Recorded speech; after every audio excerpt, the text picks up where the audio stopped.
Good morning all dear student. I Narendra Maurya.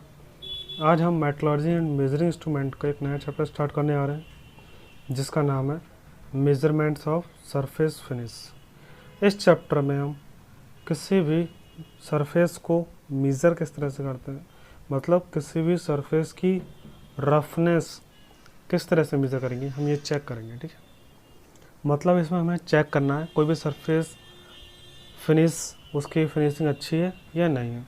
तो finishing अच्छी नहीं होती है तो कौन कौन सी कमियां होती हैं, कौन कौन सी टर्म्स होती हैं, क्या क्या कारण होते हैं, कौन कौन से फैक्टर्स होते हैं जो अफेक्ट करते हैं सरफेस फिनिश के लिए, ये सब हम पढ़ेंगे इसमें। ठीक है, तो फिर स्टार्ट करते हैं measurement of surface finish.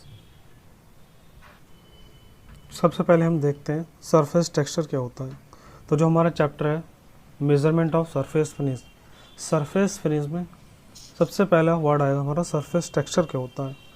Surface texture के बारे में हम समझ लेते हैं। ठीक है, देखिए जो हमारा चैप्टर है मेजरमेंट ऑफ सरफेस फिनिश, तो सरफेस की फिनिशिंग को मेजर करना। जैसे अगर मान लो कोई एक वस्तु है, ठीक, कोई वस्तु है, उसके सरफेस क्या है, बहुत रफ है, तो उसका सरफेस का आपको रफनेस चेक करना पड़ेगा कितना रफ है।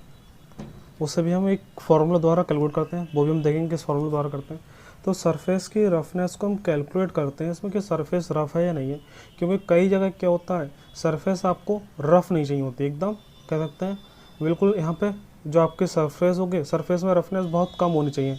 कई ऐसे टूल आप बनाते हैं तो टूलों में क्या होता है जहाँ सरफेस की रफनेस अधिक होगी तो वो टूल जल्दी घिस जाएगा। तो कई टूल ऐसे हम बनाते हैं या कई मशीनों में ऐसे पार्ट्स यूज़ होते हैं जहाँ सरफेस रफनेस कम होनी चाहिए, तो उसे हम कैसे कैलकुलेट करते हैं और सरफेस रफनेस को कैसे कम करते हैं, ये सब देखेंगे इसमें। तो सबसे पहले टर्म इसमें आती है जो यूज़ होती है वो है सरफेस टेक्सचर। सरफेस टेक्सचर क्या होता है, देखिए यहाँ पे जैसे आपने कोई भी एक सरफेस देखी, ठीक, मान लो इस तरह की सरफेस है कोई किसी वस्तु की, या कोई मोबाइल है, मोबाइल का इस तरह से बिल्कुल, तो सरफेस का टेक्सचर क्या होता है, सरफेस आपकी किस तरह की है उसे हम कहते हैं सरफेस का टेक्सचर। तो सरफेस टेक्सचर क्या है, किसी भी सरफेस की जो सतह होती है वो सतह किस तरह की है, ऊबड़ खाबड़ है या बिल्कुल सीधी है, समझ सकते हैं आप किस तरह की है, वही हमारा क्या कहलाएगा, सरफेस का टेक्सचर कहलाता है। तो सरफेस टेक्सचर जो होता है वो सरफेस को देख के हम पहचानते हैं। ठीक, तो सरफेस टेक्सचर की डेफिनेशन देख लेते हैं पहले। सरफेस टेक्सचर क्या होता है देख लेते हैं, रिपीटेटिव और random deviations from the normal surface which form the pattern of the surface. Surface texture include roughness, waviness, lay and flows. ठीक, देखो यहाँ पे इसका मतलब क्या है, जैसा अगर मान लो हमने सरफेस ले ली, मान लो हमने कोई वस्तु बनाई, उस वस्तु की जो सरफेस बनाई, मान लो कास्टिंग के बाद वो हल्के इस तरह से, लेकिन जो हमें बनानी थी वो इस तरह से बनानी थी, इस तरह से बनानी थी, मतलब बिल्कुल हमारी ये बिल्कुल क्या होना चाहिए था, बिल्कुल सीधा होना चाहिए था, बिल्कुल फ्लैट होना चाहिए था। लेकिन जो हमने सरफेस बनाई है, बनाने के बाद हमारी सरफेस ये आ रही है, तो ये हमारा स्टैंडर्ड टूल हो गया, स्टैंडर्ड वर्क पीस हो गया, ऐसे बनानी थी हमें, लेकिन बनी ऐसी है। तो इसी में हम क्या करते हैं, चेक करना, डेविएशन क्या होता है इसमें, जो अंतर आ रहा है उस अंतर को देखना, वो अंतर कितना है, वही हमारा क्या कहलाता है रैंडम डेविएशन की। अगर बात करें हम इसमें बार बार इसमें सरफेस जो हमारी ओरिजिनल सरफेस की हाइट होनी चाहिए थी उससे कंपेरिजन करते हैं, इसमें ज़्यादा हो रही है, कभी कम हो रही है, कभी ज़्यादा हो रही है, कभी कम हो रही है, तो ये क्या है इसका रिपीटेटिव और रैंडम डेविएशंस है। मतलब जो इसमें बार बार अंतर दिख रहा है आपको सरफेस पर, वो क्या है आपका रिपीटेटिव एंड रैंडम डेविएशन है। अगर ये सरफेस आपकी बिल्कुल वैसी होती जैसी आपको बनानी थी तो इसमें डेविएशन क्या होता, आपका ज़ीरो होता, कोई भी अंतर नहीं होता।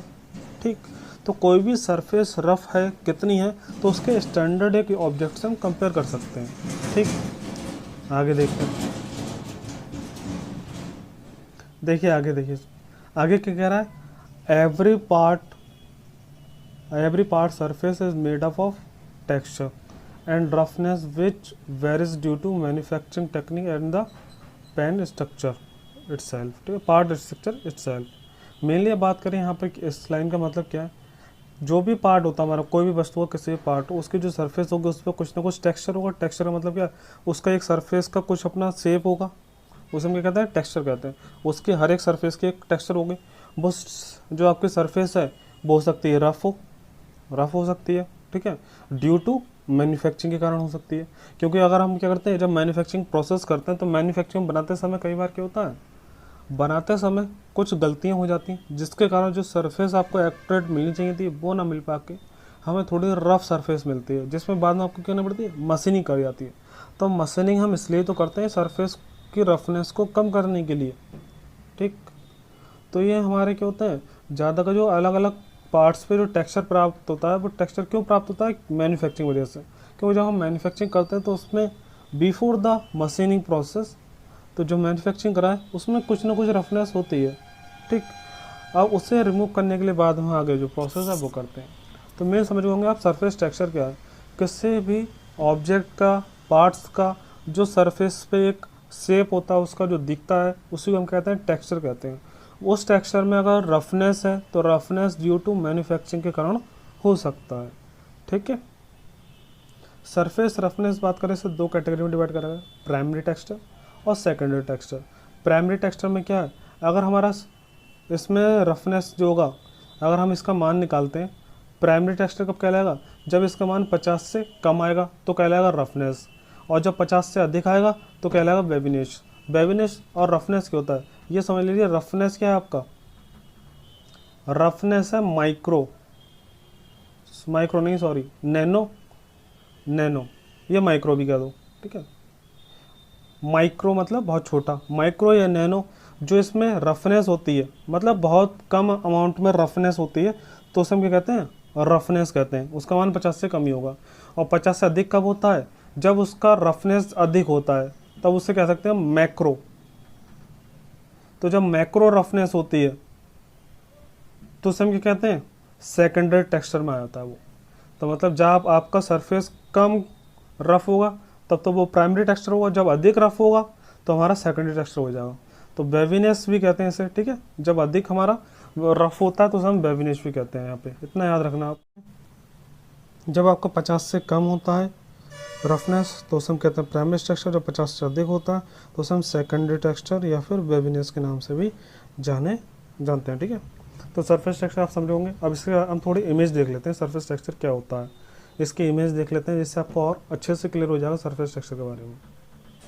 देखिए यहाँ पर आपको अलग अलग इमेज दिख रही हैं, तो इनके क्या अलग अलग सरफेस के टेक्सचर हैं, ठीक। यहाँ पे ये क्या है, सरफेस के टेक्सचर ही हैं यहाँ पे।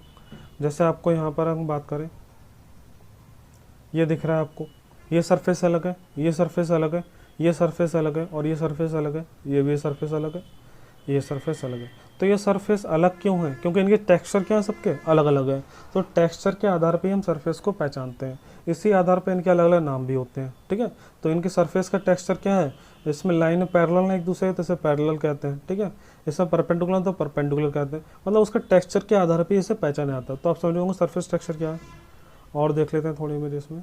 एक ही आप देखिए, अगर हम इसे जूम करके दें तो टेक्सचर हमें कुछ इस तरह के दिखते हैं सरफेस के, किसी भी वस्तु का सरफेस इस तरह का दिखता है।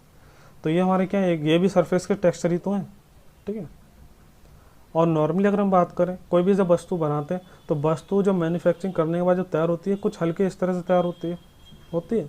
तो यही जो हमारी सरफेस दिख रही है यहाँ पर आपको दिख रहा है ऊपर से उबड़ खाबड़, तो ये भी क्या है, इसकी सरफेस टेक्सचर है, ठीक है। और आगे पढ़ते हैं इससे आगे की टर्म्स। अब हम देखेंगे terms use in surface roughness measurement. अब हम उन टर्म्स के बारे में पढ़ेंगे जो टर्म्स यूज होती हैं किसी भी सरफेस के रफनेस को मेज़रमेंट करने के लिए। तो किसी भी सरफेस की रफनेस को मेज़रमेंट करने के लिए कौन कौन सी टर्म्स हमें पता होना चाहिए, उन टर्म्स के बारे में हम देख लेते हैं, ठीक है। तो जैसे कि आपको दिख रहा है यहाँ पर, ये ऑब्जेक्ट क्या है, मान लो कोई एक वस्तु है, इसकी जो सरफेस आपको दिख रही है क्या है, हल्की रफ है। तो जो कोई वस्तु इस तरह से रफ होती है तो उसमें कौन कौन सी टर्म्स यूज़ करी जाती हैं, टेक्निकल टर्म्स, वो देखिए यहाँ पे। एक होता है हमारा फ्लॉ, FLAW, ठीक है, फ्लॉ। तो इसका मतलब क्या होता है, अगर मान लो किसी वस्तु में कहीं पर भी स्क्रैचेस आ जाएं या कोई बड़ा डैमेज हो किसी भी सरफेस के ऊपर, तो उसे हम क्या कहते हैं, फ्लॉ कहते हैं, ठीक। इतना याद रखना आप। तो जब कहीं किसी भी सरफेस पर रफ स्क्रैच आ जाए एकदम, या फिर एकदम बहुत ज़्यादा ही रफ हो, तो उस जगह पर या मान लो कोई गड्ढा बना हुआ हो तो उसे कहते हैं फ्लॉ, ठीक है। इसके बाद देखिए यहाँ पे, ये क्या है, ले डायरेक्शन। ले डायरेक्शन क्या है, ले डायरेक्शन शो करता है किसी भी सरफेस के प्रीडोमिनेट सरफेस के लिए, ठीक। तो किसी भी वस्तु की सरफेस की प्रीडोमिनेट डायरेक्शन को शो करता है, ले डायरेक्शन। तो ले डायरेक्शन क्या है, किसी भी सरफेस की प्रीडोमिनेट सरफेस को डायरेक्शन को शो करता है यहाँ पे। ठीक, आगे देखते हैं यहाँ पे। तो इसकी जो सतह है वो किस तरह की है, इसे हम विद द हेल्प ऑफ ले डायरेक्शन द्वारा दिखा देते हैं सरफेस के डायरेक्शन को। इसके बाद क्या है हमारी रफनेस हाइट। रफनेस हाइट क्या है, जैसे अगर मान लो कोई वस्तु है उसकी सरफेस इस तरह से उबड़ खाबड़ है, तो सबसे नीचे वाले पॉइंट और सबसे ऊपर वाले पॉइंट के बीच की जो दूरी होती है वो आपकी रफनेस हाइट कहलाती है। तो जो आप कह सकते हैं उबड़ खाबड़ जगह है, तो उसका सबसे नीचे वाला पॉइंट ले लो, ऊपर वाला पॉइंट ले लो, उन दोनों के बीच की जो वर्टिकल डिस्टेंस होती है वो क्या कहलाती है, हमारी रफनेस हाइट कहलाती है। ठीक है, यहाँ पे दिखाया भी गया है। मान लो कोई भी हमने ले लिया, जैसे इस तरह से, मान लो इस तरह से उबड़ खाबड़ है, तो आपने किसी एक का ले लिया, मान लो इसका ले लिया, इसका सबसे ऊपर वाला पॉइंट यहाँ पर, इसका सबसे नीचे वाला पॉइंट यहाँ पर, तो इसी के बीच का जो हमारा उबड़ खाबड़ एरिया होगा, इसकी जो हाइट होगी वो रफनेस हाइट कहलाएगी। ठीक, समझ आया रफनेस हाइट क्या है। अब आगे देखते हैं हम। इसके बाद आप देखिए यहाँ पे वेविनेस हाइट है। वेविनेस हाइट क्या होती है, आप जो आपने पूरी आकृति बनाई है उस पूरी आकृति में सबसे ऊपर वाली लाइन, सबसे ऊपर जो पॉइंट आएगा, और सबसे नीचे वाला, उन दोनों के बीच की जो हाइट होगी आपकी वेविनेस हाइट कहलाएगी। मतलब रफनेस हाइट क्या होती है, तो जहाँ आपको रफनेस हाइट चेक करनी है, तो उसके इस तरह से मान लो आपको सरफेस बनना है, तो सरफेस का जहाँ पर चेक करनी है उसी पर आपको उसका ही आपको क्या लेना है, पीक वाला पॉइंट लेना है और उसका रूट वाला पॉइंट लेना है। उन दोनों के बीच की वो हाइट होती है आपकी, वो क्या होती है, रफनेस हाइट होती है। लेकिन वेविनेस हाइट क्या होती है, वेविनेस हाइट होती है पूरी सरफेस के सबसे अधिक ऊपर वाले पॉइंट सबसे नीचे वाले पॉइंट के बीच की जो हाइट होगी वो आपकी होगी वेविनेस हाइट। ठीक, ये हो गया वेविनेस हाइट हो गया, रफनेस हाइट हो गया, फ्लो हो गया, ले डायरेक्शन हो गया। अब आगे देखिए रफनेस विड्थ। रफनेस चौड़ाई क्या होती है, विड्थ। तो जो कोई भी रफनेस इस तरह सरफेस है उबड़ खाबड़, तो उसके एक कह सकते हैं एक सरफेस की जो रफनेस दिख रही है, मतलब उसका ये जो इस तरह से रफनेस दिख रहा है आपको, तो किसी भी एक पूरे यहाँ पे थ्रेडिंग जो सरफेस आ रही है उसके बीच की जो आपकी चौड़ाई होगी वो क्या होगी, आपकी रफनेस विड्थ होगी, रफनेस चौड़ाई। और वेविनेस विड्थ क्या होती है यहाँ पर, वेविनेस विड्थ की अगर हम बात करें तो किसी भी जगह पर जो सबसे ऊपर वाला पॉइंट होगा, सबसे ऊपर वाला पॉइंट, और सबसे नीचे वाला जो पॉइंट होगा, उन दोनों बीच की हॉरिजॉन्टल डिस्टेंस हमारी क्या कहलाएगी, वेविनेस विड्थ कहलाएगी। आगे हम देखेंगे और समझ जाएंगे आप। ठीक है, रफनेस विड्थ कट ऑफ क्या होता है। रफनेस विड्थ कट ऑफ की अगर हम बात करें, रफनेस विड्थ कट ऑफ हमारा क्या होता है, किसी भी सरफेस का जो रफनेस होगा, ठीक, उस रफनेस की अगर हम बात करें, जैसे यहाँ पे क्या है, ये रफनेस है पूरी सतह, तो रफनेस विड्थ क्या होता है, यहाँ पे रफनेस विड्थ कट ऑफ होता है जहाँ तक आपके सरफेस का रफनेस क्या होता है, सेम होता है, तो वो क्या कहलाता है, हमारा पूरा एरिया रफनेस विड्थ कहलाता है, विड्थ कट ऑफ कहलाता है। अब आगे देखते हैं, इनकी डेफिनेशन और लिखी हुई है अच्छे से, तो आपको ये डायग्राम एक बार दोबारा देख लेना। ठीक है, और इसकी डेफिनेशन देखते आते हैं, फिर जरूरत पड़ी तो डायग्राम भी साथ में देख लेंगे। तो ये आपके डेफिनेशन से इंपॉर्टेंट। सबसे पहले हम डेफिनेशन पढ़ेंगे इसमें रफनेस क्या होती है। तो पहले डेफिनेशन है रफनेस क्या होती है। रफनेस की बात करें तो roughness consist of surface irregularities. तो किसी भी सरफेस में जो इरेगुलरिटीज होती हैं, ऊपर नीचे सरफेस का फिनिशिंग मूव करता है, सरफेस फिनिश नहीं हो पाती है सही से, तो ऊपर नीचे इस तरह से इरेगुलरिटीज होती हैं, वो हमारी क्या कहलाती हैं, रफनेस कहलाती है। Which result from the various machining process. तो ये हमारा होता क्यों है, due to different types of machining process के कारण होता है। जब हम बनाते हैं किसी ऑब्जेक्ट को, तो उस पर कटिंग कर रहे हैं या कोई प्रोसेस कर रहे हैं, लेकिन वो प्रोसेस क्या होता है, थोड़ा बहुत गलत हो जाता है, तो सरफेस पे क्या होता है, इरेगुलरिटीज जनरेट हो जाती हैं। This irregularity combine to form surface texture. और यही इरेगुलरिटीज की होती हैं, उस सरफेस पे एक टेक्सचर बना देती हैं, जिसे हम क्या कहते हैं, सरफेस टेक्सचर कहते हैं। ठीक, तो ये होगी आपकी डेफिनेशन रफनेस की। अब आगे देखते हैं हम रफनेस हाइट। इसके बाद हम इसे हमने देख लिया था। तो रफनेस हाइट क्या होती है, यहाँ पर डायग्राम देखते हैं, एक बार डायग्राम देखते हैं, फिर हमें दोबारा देखेंगे। देखिए रफनेस हाइट देख रहे हैं आप, तो रफनेस हाइट कहाँ पर है, यहाँ पर है। तो रफनेस हाइट देखिए, ठीक है, डायग्राम में दिख रहा है। अब देखते हैं इसकी डेफिनेशन। देखिए रफनेस हाइट क्या होती है। रफनेस हाइट की अगर हम बात करें, it is the height of the irregularities with respect to a reference line किसी भी ऑब्जेक्ट के, वस्तु के रेफरेंस लाइन के साथ जो आपकी इरेगुलरिटीज़ की जो हाइट हुई है, तो इरेगुलरिटीज होती हैं आपकी, इरेगुलरिटीज़ की हाइट जो होगी वो क्या कहलाएंगी, आपकी रफनेस हाइट कहलाएंगी। तो किसी भी ऑब्जेक्ट की रेफरेंस लाइन के साथ जो आपको इरेगुलरिटीज़ प्राप्त होंगी हाइट के फॉर्म में, वो आपके क्या कहलाती हैं, रफनेस हाइट कहलाती हैं। It is measure in millimeter, इसे हम मिलीमीटर में मेज़र करते हैं, माइक्रोन्स और माइक्रो इंच में भी मेज़र करते हैं। It is also known as the height of unevenness, ठीक है, अनइवननेस, ठीक है। आगे देखते हैं यहाँ पे रफनेस विड्थ। रफनेस विड्थ एक बार डायग्राम देख लेते हैं। डायग्राम आपको दिख रहा होगा, रफनेस विड्थ कहाँ है यहाँ पर, ये है हमारा रफनेस विड्थ। तो आपको पता ही है इरेगुलरिटीज में जो विड्थ होती है वो क्या होती है, रफनेस विड्थ। डेफिनेशन देख लेते हैं इसकी। डेफिनेशन यहाँ पर क्या दी हुई है, रफनेस विड्थ की अगर हम बात करें, रफनेस विड्थ में बताया गया है the roughness width is the distance parallel to the nominal surface. किसी भी ऑब्जेक्ट के नॉमिनल सरफेस के पैरेलल जो आपकी डिस्टेंस होती है, ठीक, वो क्या होती है आपकी, और ये किसके बीच में, बिटवीन सक्सेसिव पीक्स। मतलब इस तरह से मान लो इरेगुलरिटीज है, तो इसके किसी भी दो, ये कह सकते हैं किन्हीं भी दो पीक के बीच की, ये वाला पीक ले लीजिए, ये वाला पीक, दो पीक के बीच की जो आपकी डिस्टेंस होगी सरफेस के पैरेलल, तो ये आपकी क्या कहलाती है, ये आपकी कहलाती है रफनेस विड्थ कहलाती है, ठीक।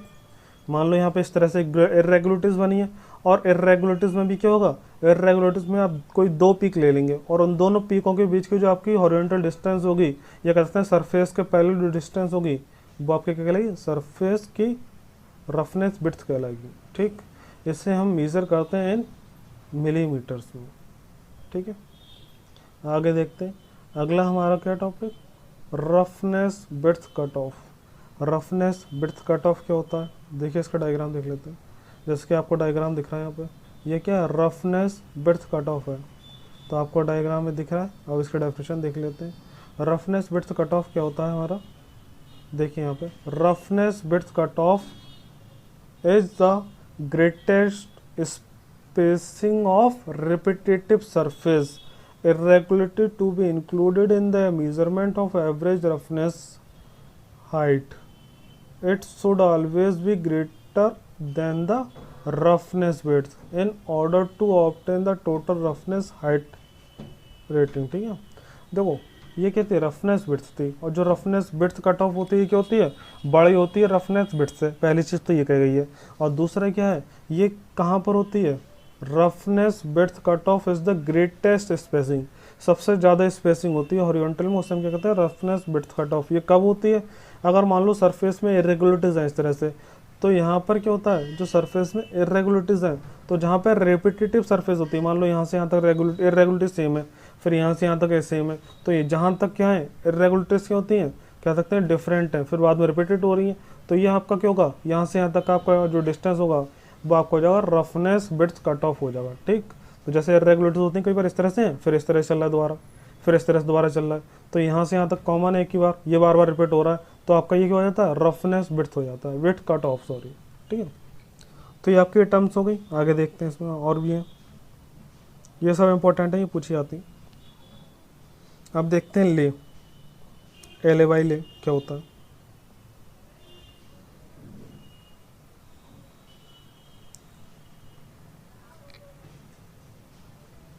डायग्राम में दिख रहा है आपको ले डायरेक्शन।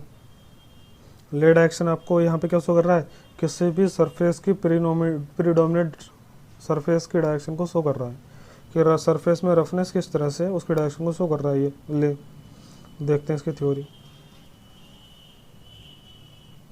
तो ले क्या होता है, lay represent the direction of predominant surface pattern produce and it reflect the machining operation use to produce it.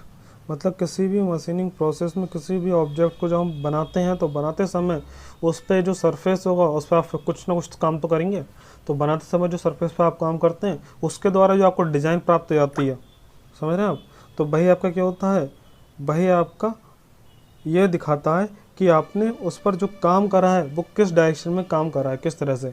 अगर मान लो किसी ऑब्जेक्ट पे हम क्या करें, चाकू इस तरह से मारें तो लाइन इस तरह से बन जाएंगी, तो उससे पता चल जाएगा तो आपने इस तरह से कुछ करा है, लाइनें खींची इसमें। तो जब हम मशीनिंग करते हैं किस सरफेस पे, तो जो टूल द्वारा हम मशीनिंग कर रहे हैं तो उससे डायरेक्शन पता चल जाती है कि किस डायरेक्शन में आपका इस पर कोई भी काम करा है, जिसके कारण आप इस पर क्या हो रहा है, रफनेस जनरेट हो गई है। तो ले क्या डिनोट करता है, ले और represent the direction of predominant surface pattern.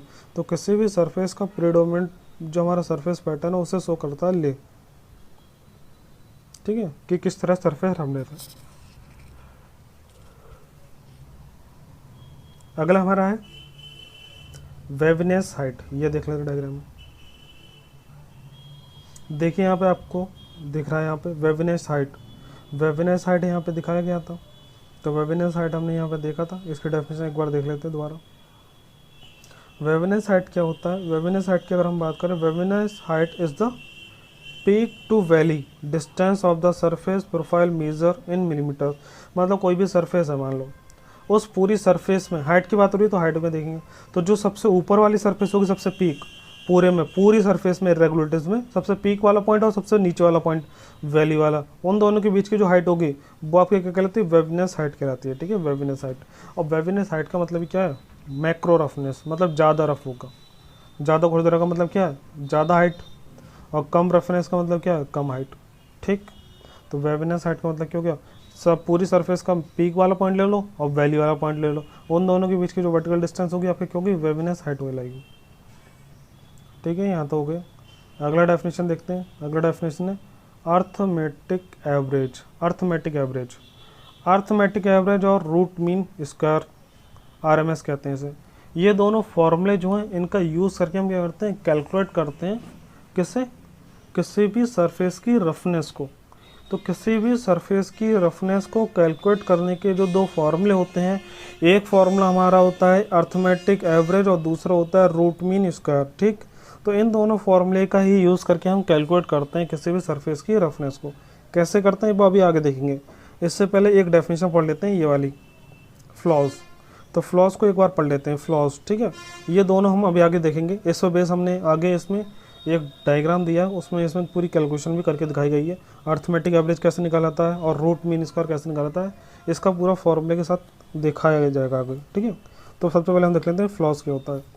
तो फ्लॉज क्या होता है, इर्रेगुलरिटीज़ होती हैं। कैसे इर्रेगुलरिटीज़, इस डायग्राम में देख लेते हैं पहले। देखिए यहाँ पर आपको दिख रहा है यहाँ फ्लॉज।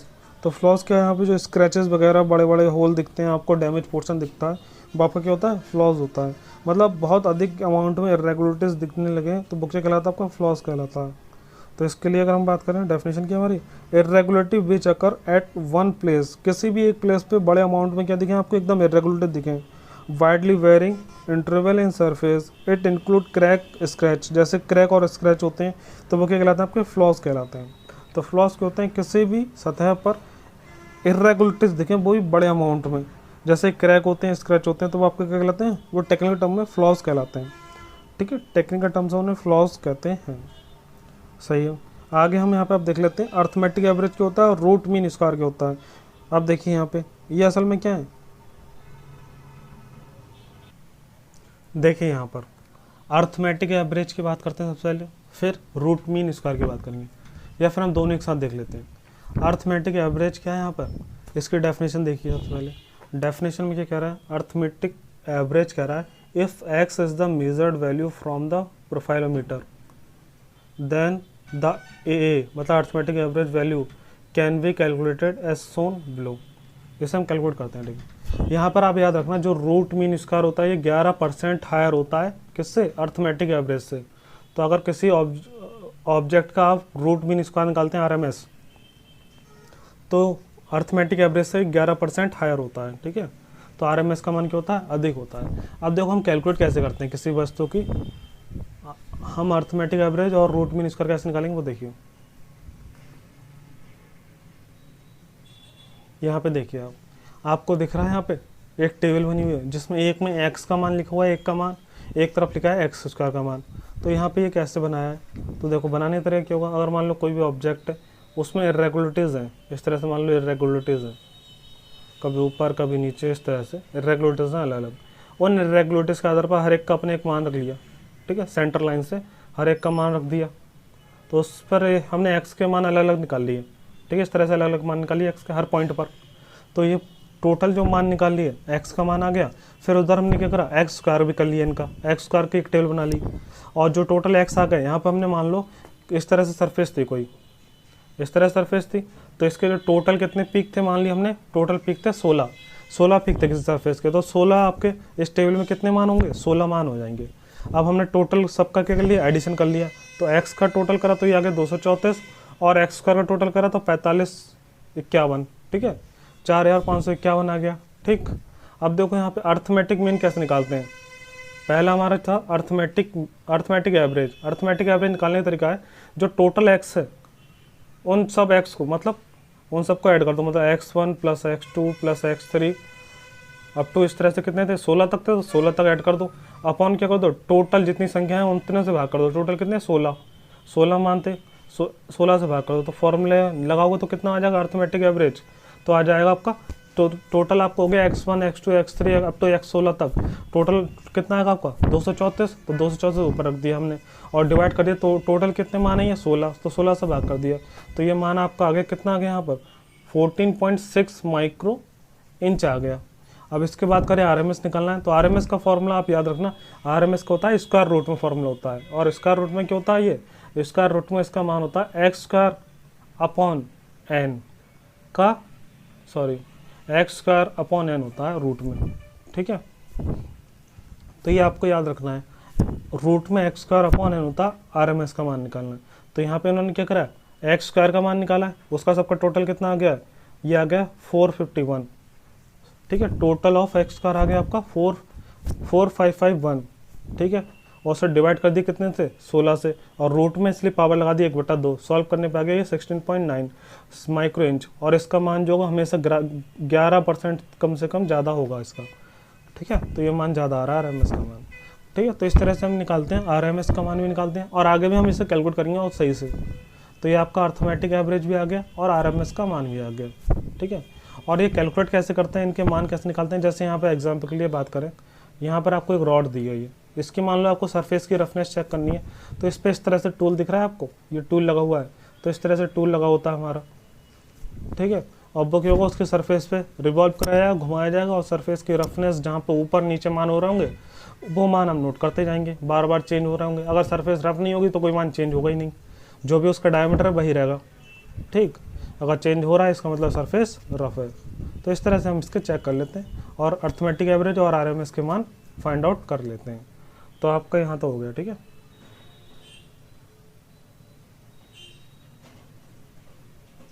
और बाकी हम कल देखेंगे इंडिकेटर ऑफ सरफेस टेक्सचर, क्योंकि जो सरफेस होता है, कोई भी सरफेस को हम अलग अलग सिंबल से इंडिकेट करते हैं।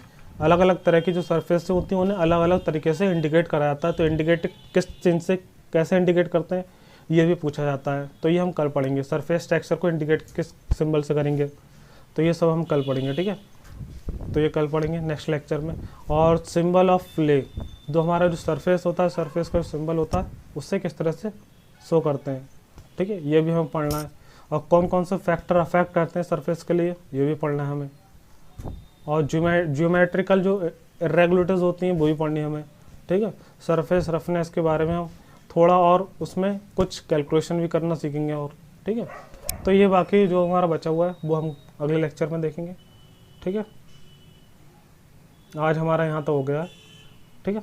तो ये जो इम्पोर्टेंट टर्मिनोलॉजी थी ये सारी हो गई हमारी, और हमारी मेन डेफिनेशन हो गई सरफेस रफनेस की, सरफेस टेक्सचर हो गया, और हमने कुछ इसमें डायग्राम देख लिए जिससे सरफेस टेक्सचर का पार्ट हमारा क्लियर हो गया।